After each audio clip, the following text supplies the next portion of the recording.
Are you struggling to get that lead back on the phone? Let's talk about it.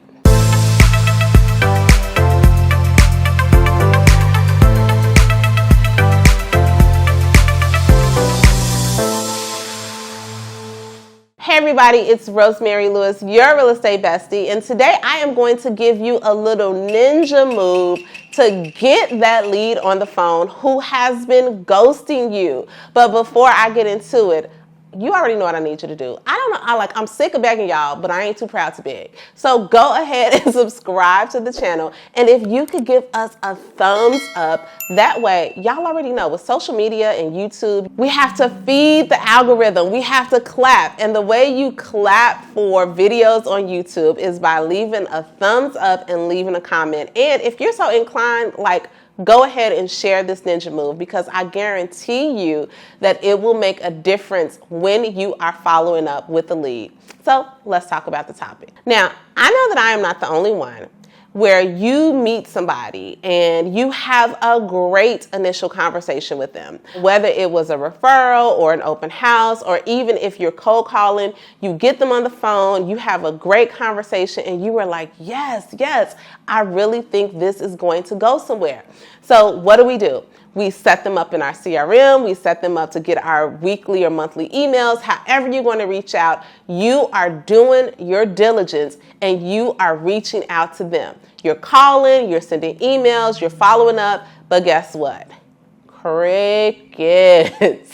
Listen, I don't know what it is, and quite honestly, it kind of perturbs me a little bit. Like, you asked for my help, and now I'm trying to help you, and you don't want me to help you. But the reality is that people get busy. Sometimes they get cold feet, or sometimes, they just don't have great follow-up skills in terms of following up with you after you follow up. And the worst thing that can happen is that you just say, forget it, I'm not going to follow up with them anymore. And then lo and behold, they buy or sell their house with someone else down the road. So this is a ninja move that I use to entice those leads to follow up with me. And here it is. I had a gentleman that I was referred to, and I helped his neighbor sell his house, and he knew, we knew that he was going to have to put his house on the market within the next 6 to 8 months because he was moving and relocating. So, of course, even though there is some time some time will need to pass from the time of our initial conversation to listing, I wanted to make sure that I was continually having conversations, following up with him, and staying in front of him and top of mind. But here's the problem. Homeboy stopped answering my phone calls, right? He might like a text or do something, but he was not answering the phone calls. So this is what I did. I noticed that a home very similar to him was on the market, and it was actually pending close. So what I did was I reached out to that listing agent, and I got as much information as I could about the house, right? I found out, what type of buyer. I found out what her buyer pool looked like. I found out, how much it was under contract for versus how much it showed on the MLS. I went and I got all this insider information. And then I called the potential lead.